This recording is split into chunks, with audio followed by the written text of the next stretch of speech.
തമിഴ്നാട്ടിലെ കുളിത്തൈ എന്ന ശാന്തമായ ഗ്രാമം 2004 ഒക്ടോബർ 19 പതിവ് പോലെ അന്നും സ്കൂളിലേക്ക് പഠിപ്പിക്കാൻ പോയതാണ് മീനാക്ഷി എന്ന അധ്യാപക. വൈകുന്നേരം ഏകദേശം 5:50 സ്കൂൾ വിടുന്നു. പക്ഷേ പതിവിലുപരി അന്ന് നേരം ഏറെ വൈകിട്ടും ആ ടീച്ചർ അധ്യാപനം കഴിഞ്ഞ് വീട്ടിലേക്ക് തിരികെ എത്തിയില്ല. എന്നാൽ പതിവ് പോലെ മീനാക്ഷി ടീച്ചർ ഏകദേശം 5:50 സ്കൂൾ വിട്ടതോടുകൂടി തന്നെ തൻ്റെ TVS സ്കൂട്ടറിൽ വീട്ടിലേക്ക് യാത്ര തിരിച്ചിട്ടുണ്ടായിരുന്നു. എന്നാൽ ഈ കേസിനെ വെറും ഒരു സാധാരണ മിസ്സിംഗ് കേസ് മാത്രമായി മിസ്അണ്ടർസ്റ്റുഡ് ചെയ്ത തമിഴ്നാട് പോലീസുകാർക്കും CBCIയുടെയും വരെ ഒരുപാട് കാലം വട്ടക്കറക്കിയ ഒരു വലിയ പൈശാചികമായ ക്രൂരകൃത്യത്തിൻ്റെ നേർചുരുളുകളായിരുന്നു ഈ case. Welcome to crime story Malayalam.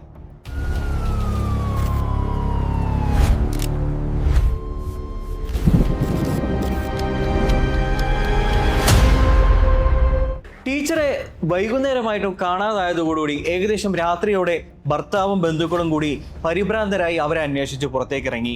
അങ്ങനെ അവർ സാധാരണ സഞ്ചരിക്കാനുള്ള എല്ലാ ഭാഗത്തു കൂടിയും ഇവർ അന്വേഷണം നടത്തുകയാണ്. പിന്നീട് അവർ മേട്ടുമരുതൂർ എന്ന് പറയുന്ന ഒരു വളം കച്ചവടക്കാരൻ്റെ കടയിലെ CCTV പരിശോധിക്കുന്ന സമയത്ത് കുളത്തലൈ ഭാഗത്തേക്ക് സഞ്ചരിച്ചതായി അവിടെ കാണപ്പെട്ടു. അതുകൊണ്ട് തന്നെ ആ ഭാഗത്തെ കേന്ദ്രീകരിച്ചുകൊണ്ട് അവർ ഒരു അന്വേഷണം ആരംഭിക്കുകയാണ്. അങ്ങനെ അന്വേഷിച്ച് പോകുന്ന സമയത്ത് ഒരുപാട് സമയം അവർ അന്വേഷിച്ചെങ്കിലും ഒരു തെളിവും ലഭിച്ചില്ല. പിന്നീട് അർദ്ധരാത്രി ആവുന്ന സമയത്ത് ഇവർ അന്വേഷണം തുടർന്നുകൊണ്ടേയിരുന്നു. എങ്ങനെയെങ്കിലും ടീച്ചറെ കണ്ടെത്തുക എന്നുള്ളത് മാത്രമായിരുന്നു ഇവരുടെ ഉദ്ദേശം. പിന്നീട് ടീച്ചറുടെ കാണാതായ സ്കൂട്ടർ ഒരു ഒഴിഞ്ഞ കുറ്റിക്കാട്ടിൽ വെച്ച് ഇവർക്ക് കിട്ടുകയാണ്. സ്കൂട്ടർ തിരികെ കിട്ടിയെങ്കിലും കാണാതായ ടീച്ചറെ കുറിച്ചുള്ള യാതൊരു വിവരവും അവർക്ക് ആർക്കും ലഭിച്ചില്ല. ഭർത്താവും ബന്ധുക്കളും പോലീസിൽ പരാതി നൽകി. അവർ വിശദമായ അന്വേഷണങ്ങൾ ദിവസങ്ങളോളം, മാസങ്ങളോളം, വർഷങ്ങളോളം നീണ്ടുപോയിട്ടും ഈ കേസിൽ അവർക്ക് ടീച്ചർ എതിലേ പോയി, അതല്ലെങ്കിൽ ടീച്ചർക്ക് എന്താണ് സംഭവിച്ചത് എന്നുള്ള നിലയ്ക്ക് യാതൊരു തെളിവും ടീച്ചറെ കുറിച്ച് ലഭിച്ചില്ല. അതുകൊണ്ട് തന്നെ പിന്നീട് മുഖ്യമന്ത്രിക്ക് പരാതി നൽകി. കേസ് പിന്നീട് CBCID ഏറ്റെടുക്കുകയാണ് ചെയ്തത്. പിന്നീട് CBCI വിശദമായി ഈ കേസിനെ കുറിച്ച് പഠിക്കുകയും അന്വേഷണം ആരംഭിക്കുകയും ചെയ്തു. ഏകദേശം 2 വർഷങ്ങൾക്ക് ശേഷം, അതായത് 2006 ജൂൺ മാസത്തിൽ CBCID ഇങ്ങനെ കേസിനെ പറ്റി വളരെ വിശദമായി അന്വേഷിച്ചുകൊണ്ടിരിക്കുകയാണ്. ഇങ്ങനെ തകൃതിയായ അന്വേഷണത്തിനിടയ്ക്ക് അവർക്കൊരു വിവരം ലഭിക്കുകയാണ്. കുളത്തലൈ ഭാഗത്ത് ഒരു കാട്ടുപ്രദേശത്ത് വെച്ചിട്ട് ഒരു മൃതദേഹം ലഭിച്ചിട്ടുണ്ട്. ആ മൃതദേഹത്തിൻ്റെ അടുത്തു നിന്നും ഒരു വെള്ളി മോതിരവും ഒരു ഹെയർ ക്ലിപ്പും ലഭിച്ചിട്ടുണ്ട്. ഇങ്ങനെ കുളത്തലൈ ഭാഗത്തു നിന്നും ഒരു അസ്ഥികൂടം ലഭിച്ചതോടുകൂടി പോലീസ് ഉടനെ തന്നെ വീട്ടിൽ വിവരം അറിയിക്കുകയാണ്. അതായത് മരണം നടന്ന് വർഷങ്ങൾ കഴിഞ്ഞതുകൊണ്ടാണ് ആ മൃതദേഹം അസ്ഥികൂടമായി മാറിയത്.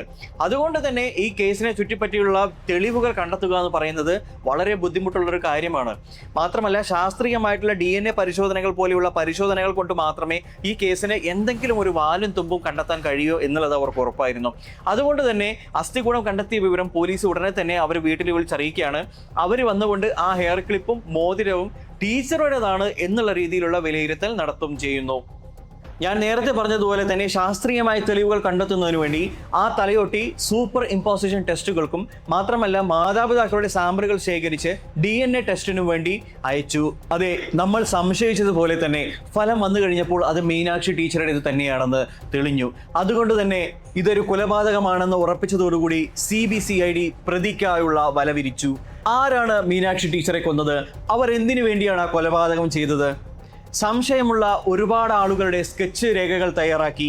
മാത്രമല്ല ആ പ്രദേശത്തെ സംശയമുളവാക്കുന്ന രീതിയിലുള്ള സ്വഭാവശേഷിയുള്ള ആളുകളെ വിലയിരുത്തി തുടങ്ങി ഇത്തരം ആളുകളെ കോൺസെൻട്രേറ്റ് ചെയ്തുകൊണ്ട് പോലീസ് ഒരു ക്യാമ്പ് സംഘടിപ്പിക്കുകയാണ്.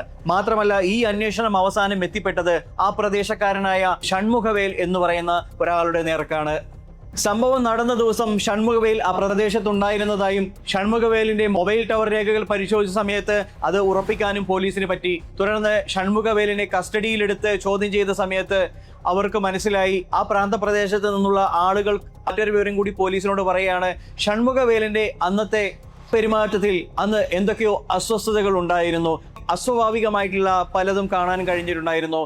പിന്നീട് ഷൺമുഖവേലിനെ പോലീസ് കസ്റ്റഡിയിലെടുത്തു. ചോദ്യം ചെയ്ത സമയത്ത് ആദ്യം അയാൾ കുറ്റം സമ്മതിച്ചില്ല എങ്കിലും പിന്നീട് കൃത്യമായ പോലീസ് മുറയിൽ ചോദ്യം ചെയ്ത സമയത്ത് അയാൾ താൻ ചെയ്ത കുറ്റകൃത്യത്തിന്റെ തീവ്രതയോടുകൂടി അത് തുറന്നു പറഞ്ഞു. പ്രതിയുടെ മൊഴി അനുസരിച്ച് 2004 ഒക്ടോബർ 19 വൈകുന്നേര സമയത്ത് ഇയാള് ടീച്ചർ സഞ്ചരിച്ച അതേ വഴിയിലൂടെയായിരുന്നു സഞ്ചരിച്ചുകൊണ്ടിരുന്നത്.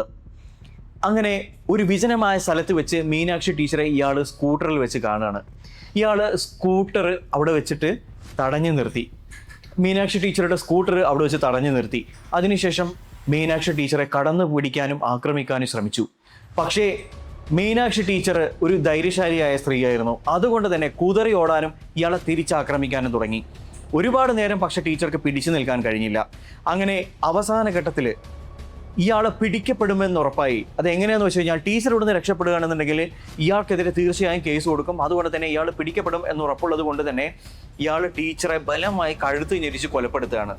പിന്നീട് ആരും കാണാതെ പെട്ടെന്ന് തന്നെ ഈ മൃതദേഹം കാട്ടിലേക്ക് വലിച്ചഴിച്ച് കൊണ്ടുപോയി ആരുടെയും ശ്രദ്ധപ്പെടാത്ത ഒരു സ്ഥലത്ത് കൊണ്ടുപോയി ഒളിപ്പിക്കുകയാണ്. പിന്നീട് തെളിവ് നശിപ്പിക്കുന്നതിന് വേണ്ടി ടീച്ചറുടെ സ്കൂട്ടർ ദൂരെയുള്ള ഒരു കുറ്റിക്കാട്ടിൽ കൊണ്ടുപോയി ഉപേക്ഷിക്കുകയും ചെയ്തു. അങ്ങനെ ആരും ഒരിക്കലും കണ്ടെത്തില്ല എന്ന് കരുതിയ ഈ കുറ്റകൃത്യം കൃത്യം 2 വർഷങ്ങൾക്ക് ശേഷം CBCID അവരുടെ കൃത്യമായ അജണ്ടകളോടുകൂടി തെളിയിച്ചു. കൃത്യമായ ശാസ്ത്രീയമായ തെളിവുകളുടെ അടിസ്ഥാനത്തിൽ DNA പരിശോധനകളുടെ ഫലവും എല്ലാം കൂടി വെച്ചുകൊണ്ട് കുറ്റപത്രം പോലീസ് കോടതിയിൽ ഹാജരാക്കി. പിന്നീട് 2008 മാർച്ച് 3 ഈ പ്രതിയുടെ കുറ്റകൃത്യത്തിന്റെ ക്രൂരത കണക്കിലെടുത്തുകൊണ്ട്, തീവ്രത കണക്കിലെടുത്തുകൊണ്ട് പ്രതി കൃത്യവും അർഹവുമായ കഠിനമായ ശിക്ഷ ഈ പ്രതിക്ക് വിധിക്കുകയാണ്. ഒരു സാധാരണ മിസ്സിംഗ് കേസ് പിന്നീട് പോലീസിനെയും CBCIDകളെയും ഒരുപോലെ കുഴപ്പിച്ച കേസ് പിന്നീട് ചെറിയൊരു തുമ്പ് കൊണ്ട് ഈ കുറ്റകൃത്യം കൃത്യമായി CBCIDകൾ തെളിയിച്ചു. ആത്മാർത്ഥമായി ഇതിനു വേണ്ടി തങ്ങളുടെ സമയവും അധ്വാനം ചെലവഴിച്ച CBCIDക്കും പോലീസിനും 1000 അഭിനന്ദനങ്ങൾ. പ്രിയപ്പെട്ടവരെ, ഈ കേസിന് ആസ്പദമായ സംഭവത്തെക്കുറിച്ച് നിങ്ങളുടെ അഭിപ്രായം എന്താണ്? തീർച്ചയായും ഈ വീഡിയോയ്ക്ക് താഴെ കമൻറ്റ് ചെയ്യാൻ മറക്കരുത്. തൊട്ടടുത്ത ദിവസം നല്ലൊരു വീഡിയോയുമായി വീണ്ടും കാണാം. അതുവരേക്കും ഗുഡ് ബൈ.